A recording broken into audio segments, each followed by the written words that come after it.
What do you do when you say goodbye at a terminal and your child quietly tells you that going home is not safe? How do you stay calm when you realize your spouse may be setting you up and your child heard it first? Why did I hide with my 7-year-old? And what did I see seconds later that changed everything? My name is Aaron Cole. I am 41. I work in compliance for a mid-sized logistics company. My job is simple in one way. I look at systems. I look at patterns. I look at what people say and what they do after they say it. At home, I try to keep life calm. I make breakfast. I pack lunches. I check homework. I keep the bills paid. I do these things because they matter. I also do them because my spouse, Lena, likes things to look smooth from the outside. Lena is 39. She is quick with people. She smiles at the right time. She knows how to turn a room into a stage without saying she is doing it. When we first met, I thought that was a strength. I still do, in a way. But over time, she started using that strength like a tool against me. In our kitchen, Lena often spoke to me like I was a helper, not a partner. If I asked a question, she acted like I was slowing her down. If I disagreed, she said I was making things harder. She did not shout. She did not throw things. She just used small words and small looks that made other people assume she was in charge, and I was lucky to be included. That morning, she had a trip. She called it a work trip. She said it was important. She said it could lead to better things. I did not fight about it. I had learned that fighting only gave her more material. She could later say I was difficult. She could later say I did not support her. Our daughter, Maya, is 7. She is quiet in a way that makes adults forget she is listening. She watches faces. She hears tones. She remembers details that people think children will drop. I drove Lena to the airport because that was the plan. Lena sat in the front seat and scrolled on her phone. She gave me short directions even though the route was the same one we always used. She told me to stay in the drop-off lane and not park. She told me to carry her larger bag, not because it was heavy, but because it looked right for someone to carry it. Maya sat behind her. Maya held her small backpack on her lap, like she was guarding it. When we got close to the terminal, Lena switched into her public voice. It was softer. It was warmer. She asked Maya if she was going to be brave while Mom was away. She told Maya she would bring something back. She said she would call every night. The words were fine. The tone was perfect. If anyone heard her, they would think she was a model parent. Then she turned to me and told me not to forget Maya's school drop-off time. She said it like I would forget. She said it like she was the manager and I was the worker. At the curb, the air was cold. People moved fast. Wheels rolled on the sidewalk. Doors opened and closed. It was loud, but the loudness was spread out like a blanket. You could still feel private moments inside it. Lena stepped out first. She adjusted her coat. She looked around as if someone might be watching. I opened the trunk and lifted her bag. She did not thank me. She just took it and walked 2 steps ahead, like I was supposed to follow. Maya climbed out. Lena bent down to Maya's level and spoke gently. She smoothed Maya's hair. She told Maya to listen to me and to be good. She held Maya for a second longer than usual, and I saw her angle her body toward the flow of people, like she wanted to be seen. Then she stood and gave me a quick goodbye. It was not rude on the surface. It was just thin, like a receipt you do not need. I told her I hoped the trip went well. I told her to text when she got through security. Lena nodded, already looking past me. We walked a few steps together toward the entrance. Lena moved with purpose. Maya stayed close to my side. Then Maya slowed down. She tugged my sleeve. She leaned in, so her face was close to my shoulder. Her voice was very small. She told me we could not go back home. She said she heard Lena talking late at night. She said Lena was planning something harmful for us. She said Lena used my name and then laughed in a way that did not sound kind. She said there was another voice with Lena's voice, a man's voice, and they talked like they were deciding what would happen to me, not asking. For a second, I felt my body go cold in a different way than the weather. It was not anger. It was the feeling you get when a quiet alarm starts inside you. I did not react in a big way. I did not want Maya to think she had dropped a stone into deep water and now monsters would rise. I kept my face calm. I told her I heard her. I told her she did the right thing by telling me. I told her we were going to be careful. Lena was still near the entrance. She had not noticed we paused, or she did not want to notice. I guided Maya toward a quieter side corridor near the family restroom area. People walked by, but fewer stopped there. The lights were bright. The floor was clean. The smell was soap and airport air. I crouched down, so I was at Maya's eye level. I asked her to tell me what she remembered, slowly. I told her she did not need to be perfect. I told her I just needed the main parts. Maya said Lena talked about a trip, and then talked about what would happen after the trip. Maya said Lena talked about papers. Maya said Lena talked about making sure I could not stop it. Maya said the man's voice told Lena not to worry, and Lena sounded confident.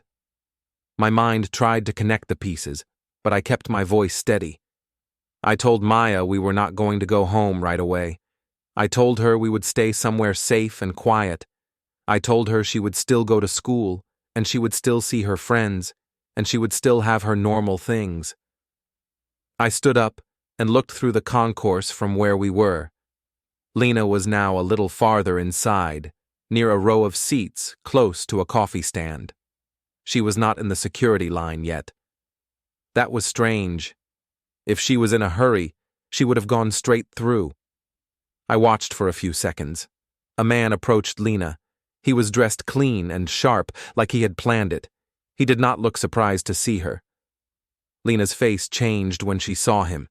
It became focused, like she was stepping into a role. They did not hug. They did not do anything dramatic. They stood close and spoke fast. I could not hear the words, but I saw the shape of it. I saw Lena take out her phone. I saw her tilt the screen toward him. I saw him nod.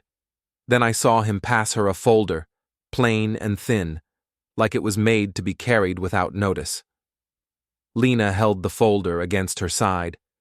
She glanced around, not like someone lost, but like someone checking who might be watching.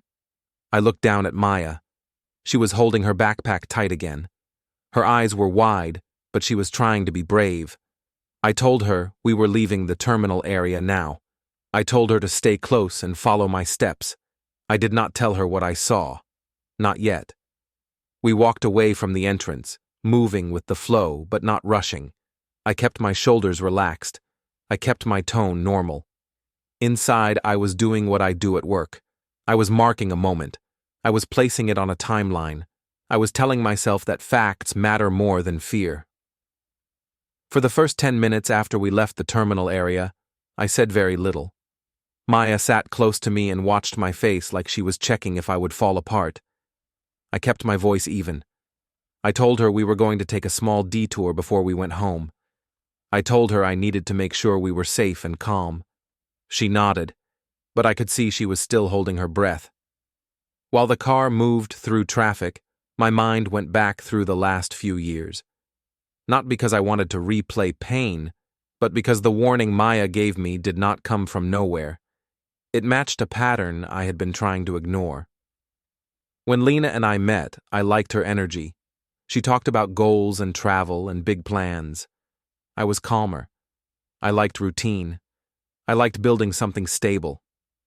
At first, our differences felt balanced. She said she liked that I did not chase attention. She said I made her feel safe. After Maya was born, I took on more of the daily work. Lena said her job needed her focus. I believed her. I handled mornings. I handled meals. I handled school forms and doctor visits. I did it because I love my child. I also did it because I thought that was what a steady partner does. Slowly, Lena stopped speaking to me like an equal. It was not one big event. It was a series of small shifts. She began correcting me in front of people, not in private. If I said Maya liked a certain food, Lena would interrupt and say I did not pay attention. If I made a plan for the weekend, Lena would change it and act like my plan never existed. When I asked why, she said I was too sensitive. At family gatherings, Lena used a certain tone that made me sound like a helper. She would tell her relatives that I was great with routines. She would say it with a smile, but it carried a message. It told them I was useful, not important. Her sister Paula picked up on it fast. Paula is the kind of person who laughs loudly and talks over everyone. Paula started treating me like the quiet worker in the background. If I brought food to the table, Paula would nod like I was doing my assigned task. If I tried to talk about my work, Paula would steer the conversation back to Lena. I noticed how Lena handled Maya in public. At home, Lena could be impatient. She would scroll on her phone while Maya tried to tell her a story. She would answer without looking up. But at school events, Lena turned into a different person. She would kneel, smile, and speak warmly, like a camera was always on. Other parents would praise her. They would say she was so present. Lena would accept it like it was normal. Then she would glance at me and move on, as if my role was to stand behind the scene. There was one moment in the school parking lot that stayed with me. Maya had a small award for reading. I was proud. I clapped for her, and she ran to me first. Lena stepped in quickly and guided Maya toward her, smiling at the other parents. Later in the car, Lena said Maya was learning to be clingy. She said I encouraged it. She said I should not make it worse. I told her Maya just wanted comfort. Lena replied that comfort was fine, but control mattered. Money became another area where Lena changed the rules. I make steady income. Lena's income goes up and down. At first, we agreed to talk about big purchases. Over time, Lena started buying things and telling me after. If I asked why we did not discuss it, she said I was counting pennies. She said I was acting like her parent, not her partner. If I stayed quiet, she said I did not care. There was no safe answer. I also started noticing the way Lena spoke about me to other people. She did not call me cruel. She did not call me dangerous. She used softer labels that still cut. She would say I was a good provider. She would say I was predictable. She would say I did not understand ambition. People would nod, like they were hearing a normal story. I would stand there and feel myself shrinking, not because I believed her, but because I could see what she was building.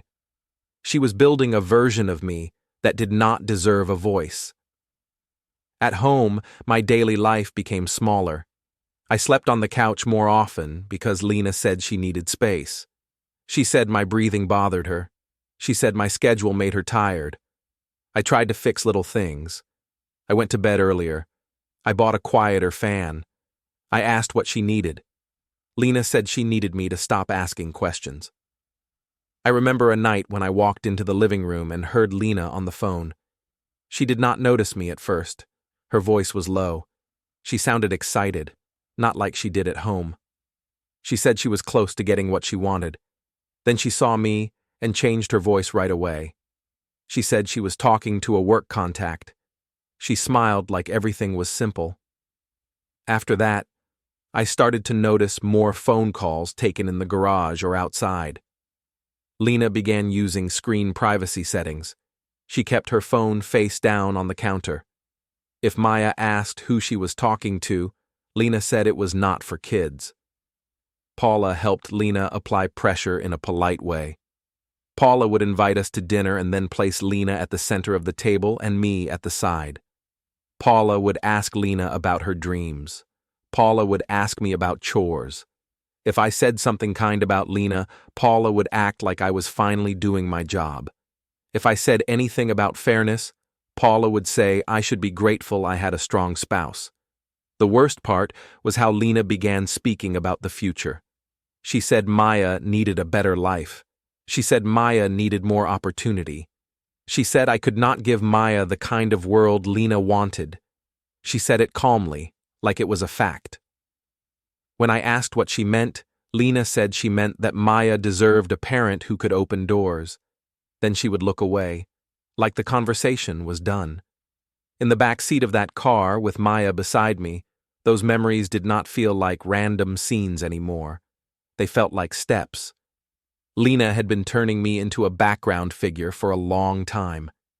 Maya's warning made it clear that Lena did not plan to stop. She planned to finish what she started. When we finally stopped, it was not at home. I picked a place with steady lights and people around, but not a place where Lena would look first. I wanted time to think. I also wanted Maya to feel normal. I bought her a warm drink and a small snack. I told her she could sit by the window and draw on a napkin if she wanted. She did, but she kept looking up at me. I did not tell her big adult theories. I did not tell her she was responsible for anything. I told her she did the right thing by speaking up. I told her my job was to keep her safe and calm. I said we would follow rules and we would ask for help the proper way. While Maya drew, I opened my phone and checked messages. There was one from Lena, short and polished. She asked if I got home yet. She wrote like a person who expected a normal reply. Then a second message came in and the tone changed. She said we needed to talk later and keep it private. She said it was important for Maya that I stayed cooperative. That last word stood out. Cooperative. It sounded like something from a script. I did not respond right away. I took a breath and made myself do what I always do when something feels wrong. I separated feelings from facts. Feelings can spin. Facts stay put. I wrote a short note in my phone. I typed the time and the location. I typed that Maya gave me a warning. I typed what she said, as close to her words as I could remember, without adding my own ideas. I typed what I saw in the terminal. Lena meeting a man, the phone screen, the folder. Then I made a second note. I titled it, Timeline. I added one line for each event. No opinions, no labels, just actions. Maya finished her drawing and slid it to me. It was a picture of a house with a big door and a small figure outside. She told me she did not like the door being closed. I told her I understood. I told her we were going to make sure the door did not close on us, without us knowing why. We left and took a rideshare. In the back seat, Maya leaned into my side. The driver asked where we were going. I gave an address that was not our home.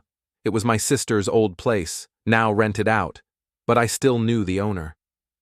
It was a quiet building, and I knew the area had cameras at the entrance. On the way, my phone kept lighting up. Lena called once. I did not answer. She sent a message right after, asking why I was ignoring her. Then she sent another message saying I was confusing Maya and that it needed to stop. She wrote that she would handle it if I kept making things hard. I saved each message. I did not take screenshots in a dramatic way. I just saved them and backed them up. I knew how people like Lena worked. One day she would say she never said certain things. The easiest answer to that was to keep a clean record. When we reached the building, I kept my voice calm and simple. I told Maya we were staying somewhere else for the night like a small adventure. I told her we would keep the same bedtime routine. I told her she could pick one toy from her bag and we would keep it close. Inside, while Maya washed her hands and changed into a borrowed shirt I kept in my car trunk for emergencies, I checked my phone again. A new number texted me. The message said Lena was worried and that I needed to do the right thing. It did not say who it was at first, but then the name appeared. Grant Voss. I stared at the screen for a long moment. That name connected directly to what I had seen in the terminal. It also told me something important. Lena was not just talking, she was coordinating. Grant wrote that Lena wanted a peaceful transition. He said I should not make it public. He said there were plans in motion and I could either cooperate or be left behind. He wrote it like he was doing me a favor. I did not reply. I saved the message and added it to my timeline note with the timestamp. Then I made one decision that changed the next weeks of my life. I stopped thinking of this as a relationship problem I could fix with patience. I started treating it like a situation where I needed structure, boundaries, and outside systems that do not care about charm. I called my coworker Nate. Nate is not dramatic. He has the kind of voice that makes you sit down and breathe. I told him I needed a favor and that it was about keeping my child steady. I did not ask him to pick sides. I just asked him to help me think clearly. Nate asked me one question that cut through everything. He asked what I knew for sure. I told him what I saw and what Maya heard, without adding extra. Nate told me to keep notes, keep times, and keep everything calm. He told me to avoid long arguments in messages. He told me to talk to a family attorney the next morning. I already had a name, Ms. Riley. I met her once through a work contact when I helped with a compliance training event. She was calm and precise. She was not the kind of person who wins by being loud. She wins by being correct. That night, I did not call her. It was late. I did not want to sound frantic. Instead, I did what I know best. I built a simple folder structure on my laptop. I labeled one folder School. I labeled one Travel. I labeled one Messages. I labeled one Timeline Notes. I also made a paper notebook because batteries die and screens break. I kept my language clean. I did not write insults. I did not guess motives. I wrote actions, dates, times, and exact phrases from messages. I also looked at my calendar. There was a school fundraiser coming up. Lena had been excited about it in a way that did not match the event itself. She kept saying it would be a fresh moment. She said it like she planned to perform something there. I circled the date with a red pen and closed the calendar. Before bed, I sat beside Maya on the couch. She asked if Mom was mad. I told her Mom was an adult with adult feelings, and that was not Maya's job to fix. I told her my job was to keep her safe and keep her life steady. I said we would go to school as normal. I said she would see her friends as normal. I said she could always tell me if she heard something that made her feel worried. Maya nodded slowly. Then she asked me if we could ever go back home. I did not answer with fear. I answered with truth. I told her we would only go back when it was safe and clear. I told her we would not walk into confusion. When Maya fell asleep, I sat at the small table and drafted a short message to Lena. I kept it simple. I told her Maya and I were safe. I told her Maya would be at school on time. I told her I would speak about logistics only, and I would do it calmly. I did not mention the terminal. I did not mention Grant. I did not accuse her of anything. I sent the message and turned my phone face down.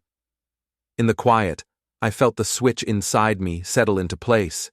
It was not anger. It was clarity. If Lena wanted to turn my life into a story where I had no voice, I was not going to fight her in public or in emotion. I was going to handle it the right way through the systems that care about facts. Morning came fast. Maya woke up in an unfamiliar room and blinked like she was checking if it was real. I kept the routine simple. I made toast. I found her hairbrush. I packed her school bag the same way I always did. Small, normal steps matter when a child feels unsure.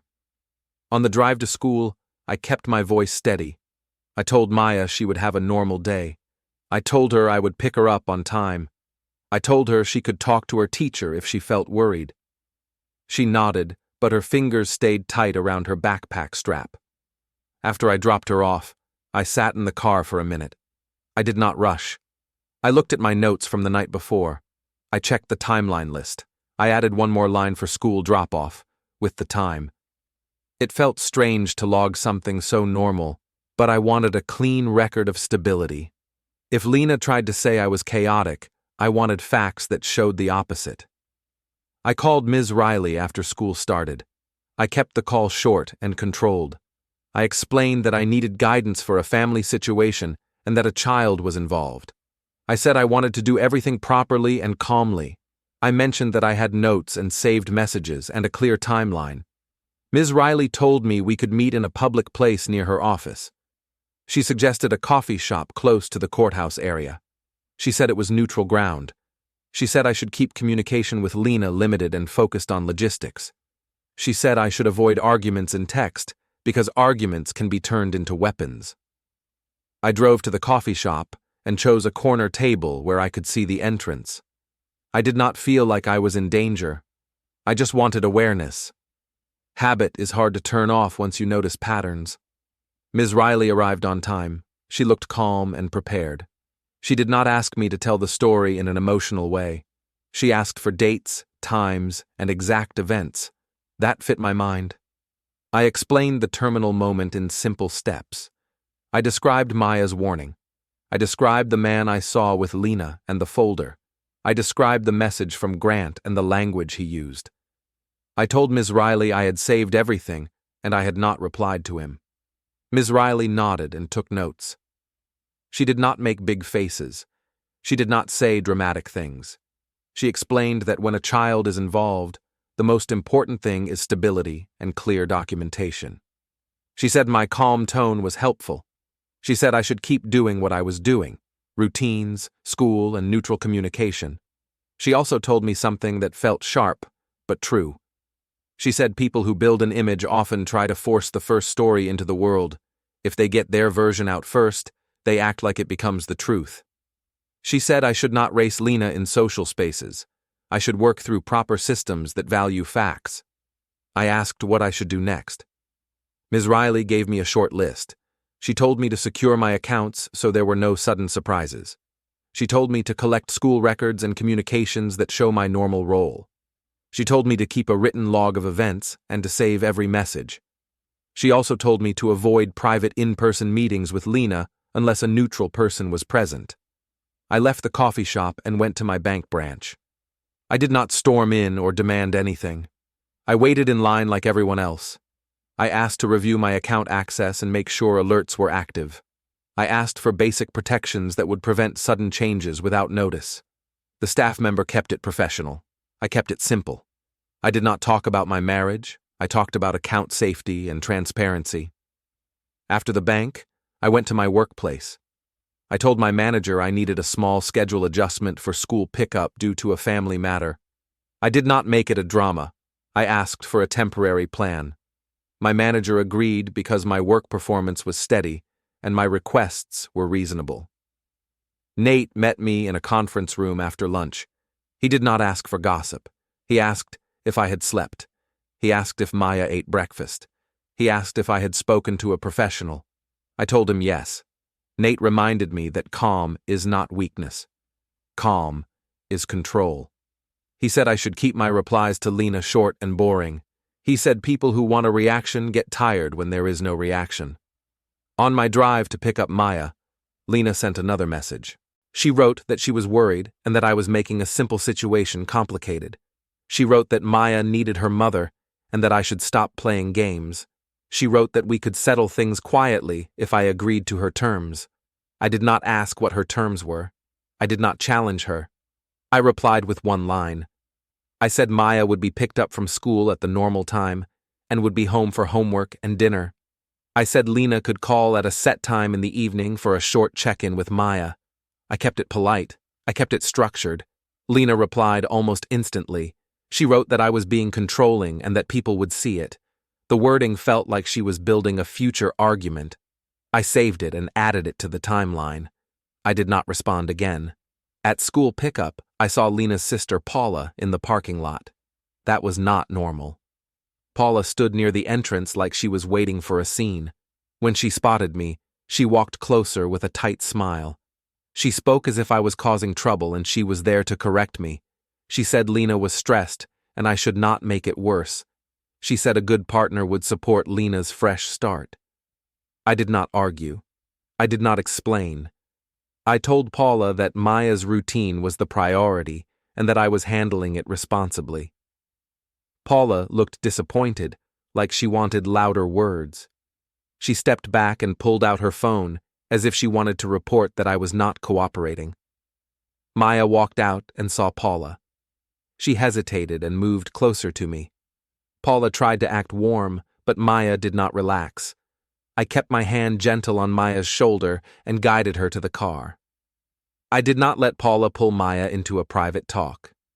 At home, I made dinner and helped Maya with homework. I kept the evening quiet. At the scheduled time, I let Lena speak to Maya on speaker, so nothing could be twisted later. I stayed in the room, but I did not interrupt. Lena used a sweet voice. She asked Maya if she missed her. She asked if I was being nice. Maya answered softly and looked at me once like she was checking if she had permission to tell the truth. After the call, Maya asked me why Mom sounded different. I told her some adults speak differently when they want something. I told her it was not Maya's job to solve adult behavior. I told her her job was to be honest with safe adults and to focus on school and rest. That night, after Maya slept, I organized the day's information. I backed up messages. I wrote a short summary of the parking lot encounter with Paula, including the time and place. I printed a school calendar page and placed it in my folder. I also wrote down the fundraiser date again, because I felt it in my bones now. Lena was building toward a public moment. I did not know exactly what she planned to say. I only knew she wanted witnesses, and I knew that when the room is full of witnesses, the only thing that protects you is structure, proof, and calm. The next day, I took Maya to school like normal. I held her hand a little longer at the gate. I told her I would be there at pickup, the same as always. Her teacher gave me a careful look, like she could sense something was different. I did not explain. I just said Maya was a little worried lately, and I wanted her to have a steady day. After drop-off, I drove to the school office and asked for a short meeting with the counselor, Ms. Xu. I did not make it a dramatic request. I said my child seemed anxious, and I wanted professional advice on how to keep her calm. They gave me a slot later that morning. While I waited, I sat in my car and reviewed my notes. I checked times. I checked my saved messages. I read them again with fresh eyes, like I was reading someone else's case. The pattern was clear.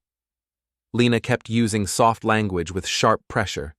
She kept hinting that she could shape the story if I did not cooperate. I also saw another pattern. Every time I gave her a simple structure, like a set time for a call, she pushed back. She did not want structure. She wanted space to move and reshape things. At the meeting, Ms. Xu spoke in a calm, careful way. She asked how Maya had been sleeping and eating. She asked about school focus. She asked if Maya had said anything specific that scared her. I answered without extra emotion. I told Ms. Xu that Maya heard adult talk that made her feel unsafe. I told her Maya was not making it up for attention. I said Maya described it in a quiet, serious way. Ms. Xu asked if there had been conflict at home.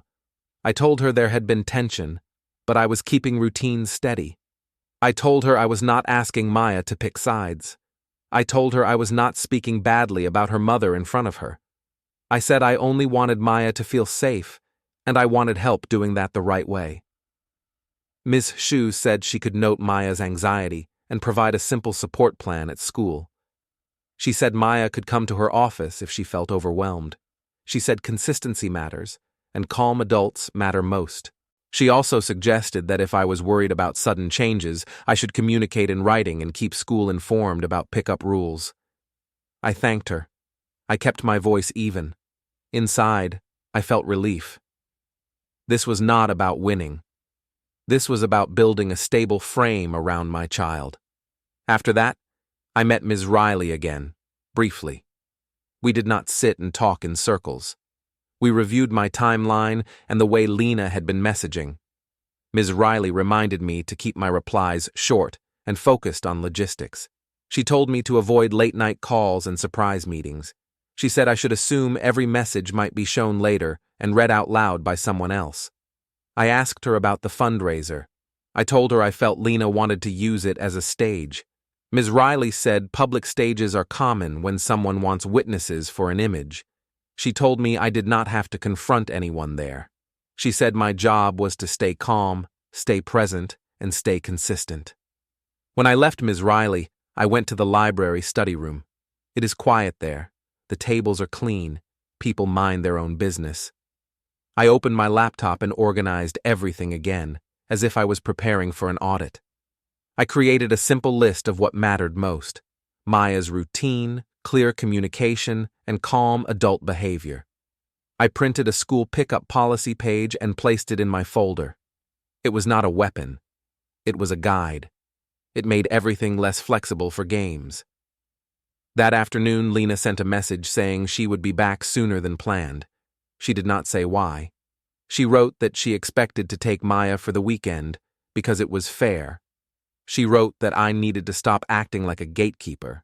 She also wrote that she would see me at the fundraiser and that we should look united for Maya. I read the message twice. The word united did not feel like care. It felt like a request for a photo. I replied with one calm line. I said the fundraiser was for Maya and that I would be there, and that weekend plans could be discussed through proper channels and in writing. I did not add blame. I did not ask questions. I did not react to bait. A few minutes later, Grant wrote again from the same number. He said Lena was trying to be reasonable. He said I should not embarrass her. He said I should accept a simple agreement and move on. He wrote it like he had authority over my family. I did not answer him at all. I saved it and added it to my timeline. I also wrote down that the message came shortly after Lena's message. The timing mattered. Paula also sent a message in the family group chat. She wrote that everyone hoped I was making good choices for Maya. She wrote that Lena was doing her best. She wrote that family should support the mother. She did not directly accuse me of anything, but the message was shaped to make others look at me with suspicion. I did not reply there either. Silence is sometimes the only safe reply when a group chat is being used as a stage. That evening, I focused on Maya. I cooked dinner. I asked about school. I helped with reading. I let her choose a simple outfit for the fundraiser. She asked if her mother would be there. I told her yes, and I told her she did not have to manage adult feelings. I told her to focus on her friends, her teacher, and the activities. I told her if she felt uncomfortable, she could stay near me or speak to Ms. Shu. Before bed, Maya asked if we were going back home soon. I told her we would make choices that keep her safe and steady. I did not promise a timeline. I promised a process. She seemed to relax when I said we would follow a plan. The next day was the fundraiser. I took off work early. I wore a simple shirt and clean shoes. I did not dress to impress. I dressed to be invisible in the best way. I wanted no distractions, no signals, no extra drama. We arrived at the community center and walked toward the entrance. I could see people gathering. I could see phones in hands, not because of me, but because people record everything now. I saw Lena near the doorway, smiling wide. Grant stood a little behind her, close enough to look connected but not close enough to look obvious. Paula was there too, scanning the room. I did not stop. I did not stare. I held Maya's hand and walked in at a normal pace. I signed Maya in at her class table and thanked the volunteer. I nodded to a few parents I knew. I kept my face neutral. Lena looked toward us and lifted her hand in a greeting that felt practiced. I gave a small nod back. I did not walk over. I did not create a scene. I guided Maya toward the activity area and sat on a folding chair near the wall, where I could see the room and where Maya could find me easily. Then I took one slow breath and reminded myself of the main goal. Maya first. Calm first. Facts first. Everything else could wait. Lena stepped closer to the microphone at the fundraiser and smiled like she was hosting her own show. She looked around the room and let the silence stretch, waiting for attention. Paula stood near the front with her phone held high, already recording. Grant stayed one step behind Lena, close enough to signal support, far enough to avoid questions. Lena started talking about family and new beginnings. She said Maya deserved adults who were brave and modern. She said she had been carrying a lot. She did not say my name at first, but she kept looking in my direction like she wanted the room to connect the dots without her saying it out loud. A few parents glanced at me, then away, like they did not know where to place their faces. I did not move. I did not interrupt. I kept my eyes on Maya. Maya was at the craft table, but I could see her shoulders rise. She heard the tone. She knew that tone. Lena then said she and Maya would be traveling soon, and that it would be good for Maya to have a fresh environment. The way she said it made it sound settled, like permission had already been given. A few people clapped, confused, but polite. That was the moment Ms. Shu walked into the room. She was there as a volunteer, and she stopped near the side wall when she heard Lena. She looked at me once, quick and careful, then looked back at Lena. Her face stayed professional, but I could see concern. Lena finished her speech and stepped away from the microphone. The room loosened. People went back to booths and tables. It was like a wave passed, and the water pretended it was still. Lena came toward me with Grant and Paula behind her. Lena spoke softly but fast, like she wanted a private outcome in a public space. She told me we should talk in the hallway. Grant added that it would be easier if I did not make it awkward. Paula said I should stop trying to control everything. I told Lena I would only discuss logistics in writing and through proper channels. I told her Maya would finish the fundraiser and go home with me as planned. I kept my voice calm and low. I did not give them a scene. Lena's smile slipped for half a second.